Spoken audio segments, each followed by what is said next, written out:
So we wanted to talk about pants fittings, and what I wanted to start with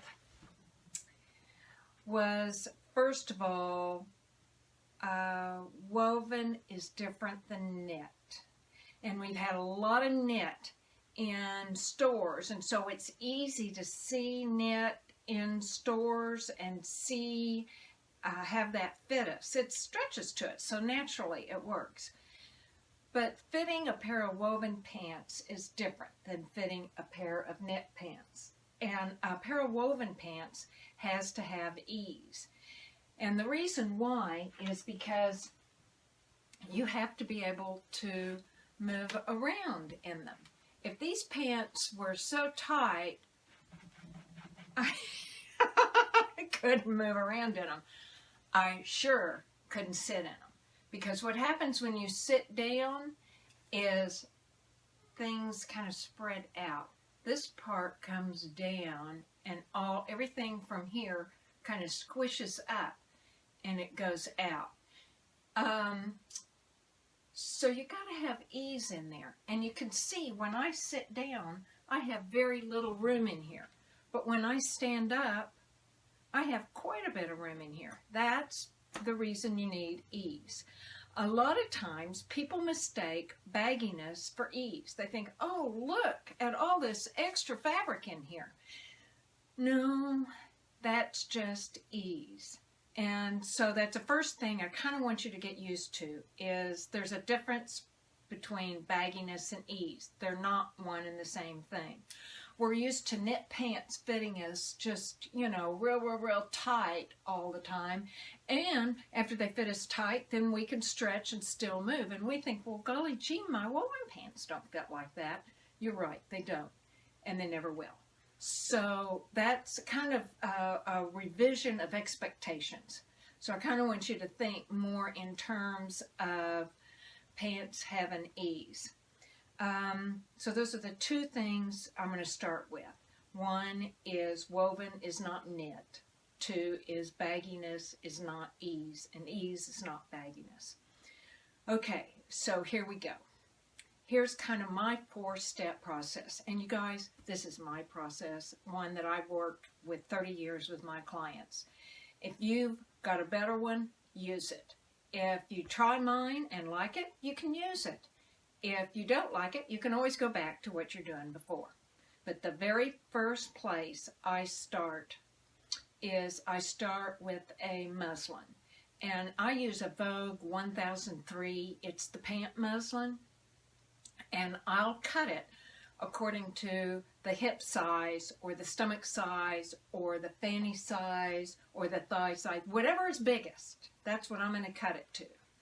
So if I were to take this pant right here and cut it, I would cut it right here and then I'd have no waist. I'd come straight up from the waist. Number 2, I'd add 2 inches. If you're over about a size 16, add 4 inches. If you put it on and it's not enough to cover, like for example, you have a lot to cover right through here and you end up with the waist coming down here, put on another 2 inches, 3 inches, 4 inches. If it comes up to here, I don't care. What I want it to do is I want it to comfortably come up to here and comfortably come up to your waist. That's the most important thing. So you've got your muslin, you've got it on, and the very first thing you're going to do is it has no darts, no nothing. And usually also what I do is I put on a bodysuit or stockings or something like that so that I can pin to it as I work with this process. So here I am with this piece and it's straight like this. So now the very first thing I'm going to do is I'm going to pull it up to where it's comfortable right here. I don't want to look like an NBA player, and I don't want to turn into a soprano. I want it to be comfortable. For me, that's about an inch below the very top of my inseam. This is your inseam, the inside seam right there. The very, very top, right up here. And just make it so that, for me, it's an inch. Maybe for you it's a 1/2 inch. Maybe it's 2 inches. But pull it up to where it's comfortable, right here like this. The next thing you want to do is you want to make sure you're not tilting. So, the very first thing we're going to do is we're going to work about hang. How the pant hangs on you. Does it hang so it's, when it's up like this, it usually cups your fanny. When it's up like this, you can feel it. It's tight on your thigh. So you want to pull it so it's nice and it's hanging straight. That means it's hanging straight from the very thickest part, the part that sticks out the most, which is what I call the apex, your fanny over here, and your tummy right here. So that you're hanging really pretty and nice. If your side seam is a little off, I don't care. Now then, I'm a little sway back, and these pants fit me. So if I was really sway back, you can see that to get a good, nice fit, see how much higher the waist is going to be in back? Well, that's okay. That's fitting you. That's part of what we're doing here. Part of what reason why we have so much fabric up here is because we're going to mark your waist right where it should hit.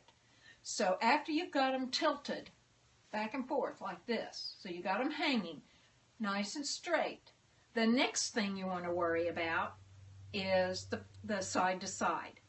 Are they bowed? Splayed, which is like this. Splayed is where they go out, and usually that's caused by them pulling up too tight. In other words, your inseam right here is too tight. Or are they bowed? And it's kind of hard for me to do these pants bowed. There we go, like that. Sort of like that. They go in. What you want to do is you want to make sure that you're not bowed or you're not splayed, and that you've got it hanging correctly, which means hanging straight. Now, after you've gotten everything hanging and your side seam is off like this, I don't care. That's fine. Because what we're going to do is you can plumb that side seam. What we care about is how the pant hangs, so that it's hanging nice and pretty here, it's hanging nice and pretty here, it's hanging pretty off of your hip. Now, after you've got the hang, that's number one. Number two is the anchor. I want you to anchor it. This means virtually every time we put on this pair of pants, they're going to settle in approximately the same place. Now, let's be straight. It's not going to be exactly the same place. And there may be a time when you just kind of have to, adjust a little bit. That's one thing. If it's an inch off, your anchor is not good. And usually that anchor point is around the waist, right around here. You may not like a waist. Maybe you like it around the hip. Okay, so then that's where you like to have it anchored. So, but for your muslin, I want you to fit at the waist, and then when you make your pattern from your muslin, you can drop it a little bit if you want to. So, put your pants on. I pin them. Remember, I've got my stockings or my bodysuit on, and I pin them right here at center front, center back. Remember, we've got it pitched correctly. We've got it hanging straight. Side to side, it's not bowed or splayed, so you've got 4 pins. 1, 2, 3, 4 in it. Now you're set. Now you can start fitting. You're going to start fitting. You're going to worry about your crotch seam right here. You're going to start putting in your darts. You're going to start thinking about apex. And let me get some pictures. Usually when I do videos for my newsletter, I get to put in pictures and edit out stuff. Apex. Let's talk about apex for a minute. This is a picture of Glenn Close out of Jagged Edge. This woman is not fat. But look how tightly they fit her right here. They tucked up right underneath her abdomen, and it makes her abdomen look big. This is one my apex rule. So, and this is one of my laws that I just love. If things hang straight from the apex, you look very nice. If they're fitted right below the apex. My goodness, I look like I just gained 20 pounds. And I look like I just lost 20 pounds. Keeping this line from the apex point down to the hem, keeping it straight all the way down to the hem, this is what slims you. It makes you look tapered, fitted, and in proportion. It works. It just works. It's a great rule. Let's see. Here's another example. This is a wonderful example right here. Here's a lady who's fitting her muslin right here, and see, it cups her fanny and it cups her tummy. It's just absolutely a mess. Over here, notice how it comes straight down and straight down. Now here's the part that's confusing. This pant has more fabric in it, but it fits her better than this pant. And in case you think that that's just something made up, I love using this as an example. This is Governor Christie, and he's a rotund fella. I picked him for his shape because he's not svelte, but look how his pant tapers down right here and tapers down right here. Right here I kind of lightened it up so you can see any of the creases. But from his tummy, which is the biggest part of him, down to his hem, he's straight. That's exactly the same principle that we're using right here. Here's another example of this. Here's a picture out of a catalog. This picture right here. It looks okay, and that's great if you've been walking and you've been doing the thigh master or whatever, but the real people don't have time to do that stuff. Over here, notice what happens when it falls straight down. Which one would you rather wear? Which one would you feel more comfortable in? That's the rule of the apex. Now, the next rule is darts. And darts are fairly simple, but they're real important. One of the things, my mentor, who I mentored under for years, said she didn't have a fanny, she had a shelf. And it would come from her nice tiny little waist and come out real big right here. She would have 4 darts right here in her pants. And oh man, that thing would just fit and shape right down and come straight down. And I realized, oh wow, anybody can be fit, anyone. So more darts is really better. If you have fewer darts, then you look like Madonna in her Jean-Paul Gaultier, remember those cones that she used to wear on the Blonde Ambition tour? Well, we don't look like that. So better to have 2 or 3, 4 darts across here. It makes a softer, rounder look. And you know how to end your darts with little tiny itty-bitty stitches and press, press, press, press, press, press. On the commercial floor, the presser makes more than the seamstress because the presser can make the seamstresses work. They can correct their errors. It's just amazing. Okay, the next part of fitting, this is a third part of the pants, is crotch. And on Instagram about an hour and a half ago, I did a cute little little video on there. All of these crotches have the same depth. In other words, if I were to sit on a chair like this and measure from here to here, have you ever seen that rule? That gives me my crotch depth. Well, that's all fine and dandy, but guys, this is just 6 different kinds. On my Instagram account, these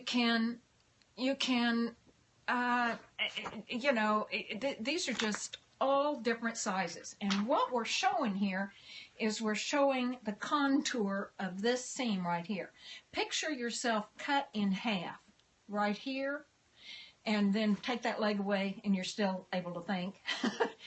But picture this seam. Some of us have high stomachs, some of us have low stomachs, some of us have high buns, some of us, if they've been exercising like I should be, and some of us have low buns, some of us have no fanny at all. That's what this seam is all about fitting. So this is as important to fit as are the side seams and the the other seams. There's one more thing I want to talk about in pants and fitting here. If you get to a point right here, can you see this pant? And you need to fit from right above here to down to here. In other words, it includes the top of the inseam. You're from here to right below the inseam. That's this area right here. When you get ready to do this on a pattern, what's going to happen is there's your pattern, and that's how you're going to be fitting it. Okay, over here you can see that I'm not changing the bottom, the very top of the inseam or the bottom of the crotch at all, but I'm adding to the top up here, adding over here, and adding in the thigh. This is a real important concept when you get ready to do fitting. And lots of times when we need extra fabric through here, we add through here and we add here, and we forget we need to add down here too. We also forget we don't need to lengthen or raise the crotch at all.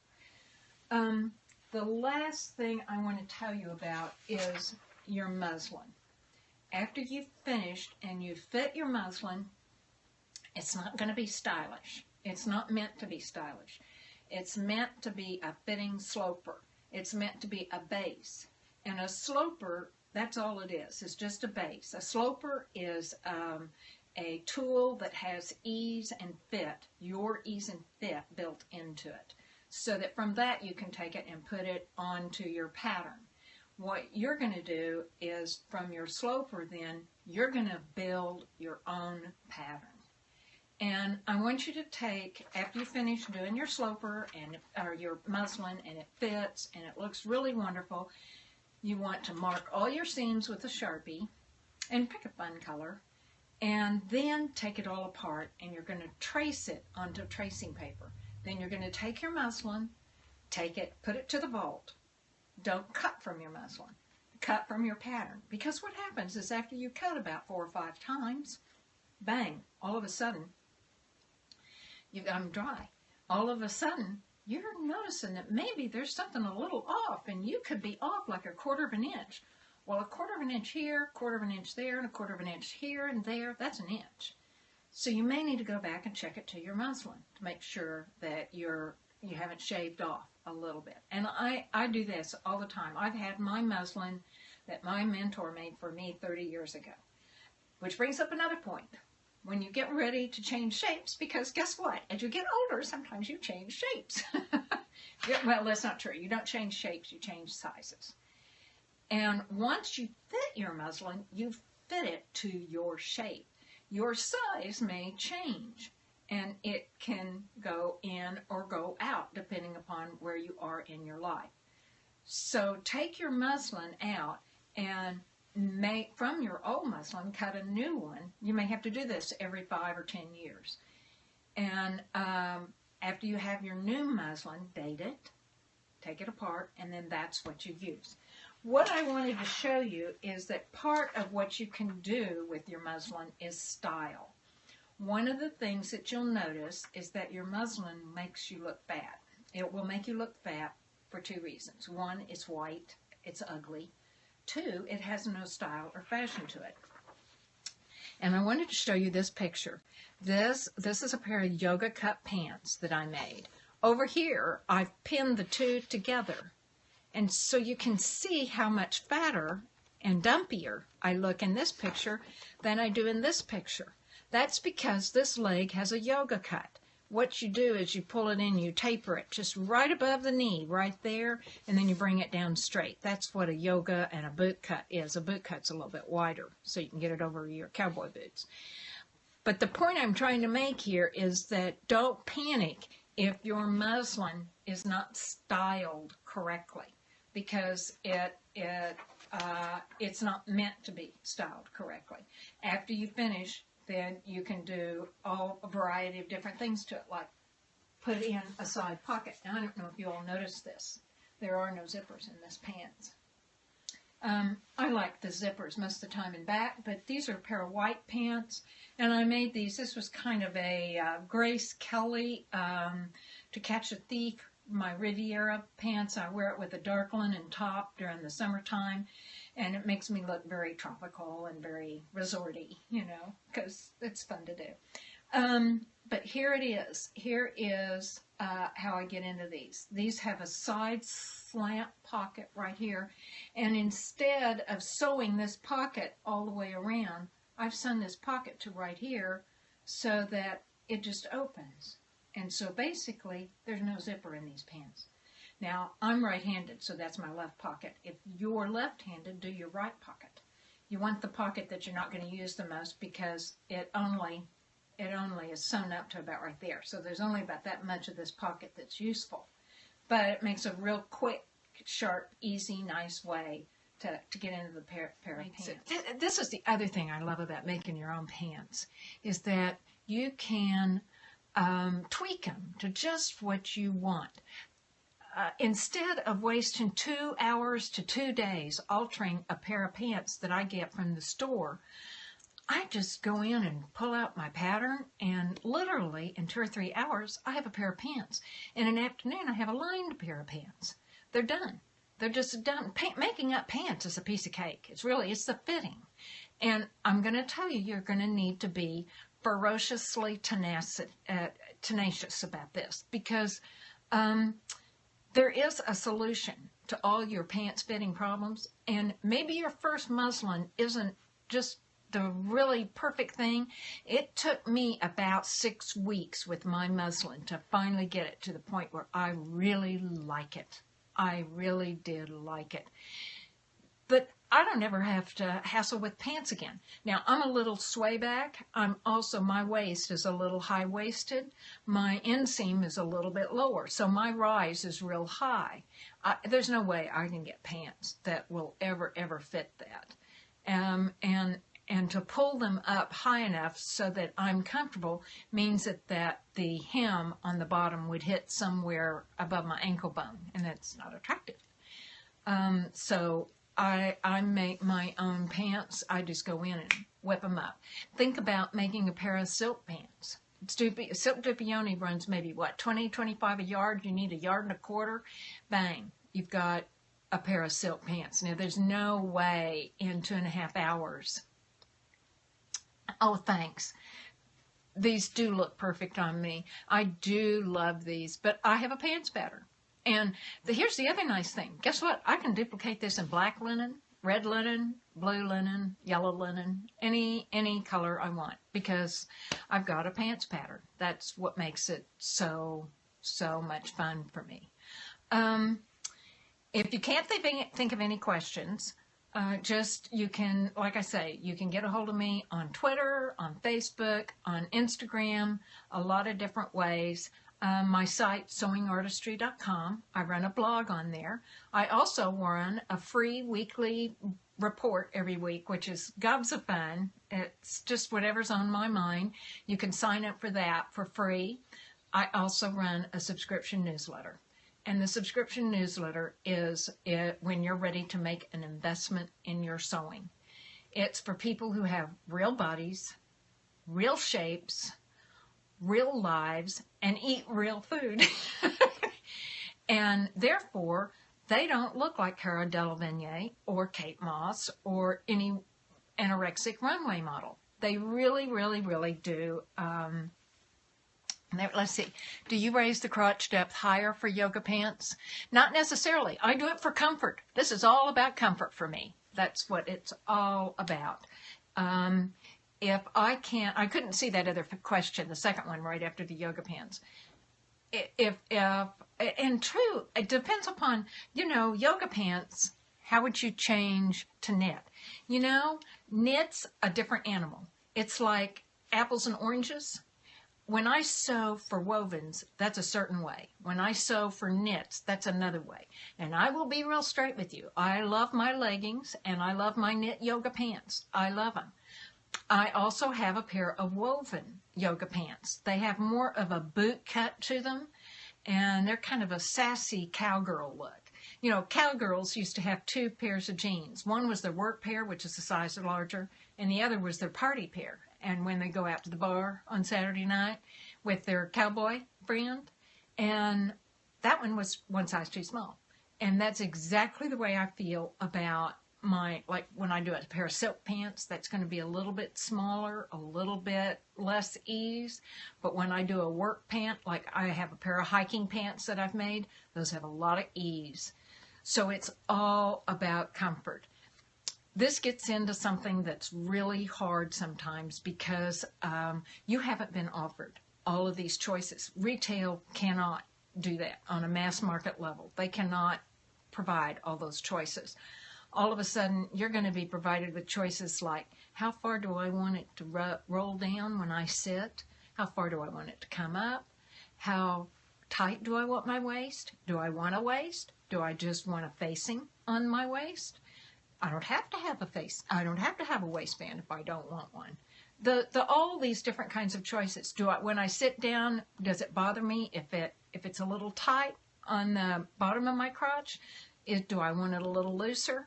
Do I feel like I need ease in my knees and my thighs? All of those things, you get to decide how you want to do those. I'm not really so much into telling you that the rule is thus and so and thus and so. What if my fanny drops a lot? Will the front just hang low too? No. And remember this picture right here. This is a perfect example right here of what I'm talking about. See right here? See how this part, see how some of these are tilted one way or the other? For example, look at this one. Right here, the fanny is way up higher. Right here, the front is down lower. My guess is that this gal is way back, but who knows? The point is, you get to shape it the way you want. And here's a caveat on this. There's going to be an awful lot of putting them on, taking them off, putting them on, taking them off, your muslin, to get this just right. It took me a couple of weeks to get this right, but for 40 years, I've been making my own pants, and those weeks I spent on it were so totally, completely worth it. It was just the best time I ever spent. So, you know, not only do you want to fit right around here in your hip, but you want to fit this contour. And you can begin to get the contour right here, right there in front, and then right here in back. And that'll give you a little bit of the contour. When I'm fitting my students in class, that's one of the things I'm looking. I'm looking to see, is it too tight back there, like this? That tells me I need to add space. I need to add it right through there. Good. I'm glad you all got this. Pants are the hardest thing to fit and easiest to make up. And once you get the muslin, it's so worth it. But starting from a muslin from the beginning and then making one is so much easier than trying to go to the store and get one that fits, because they can't do it.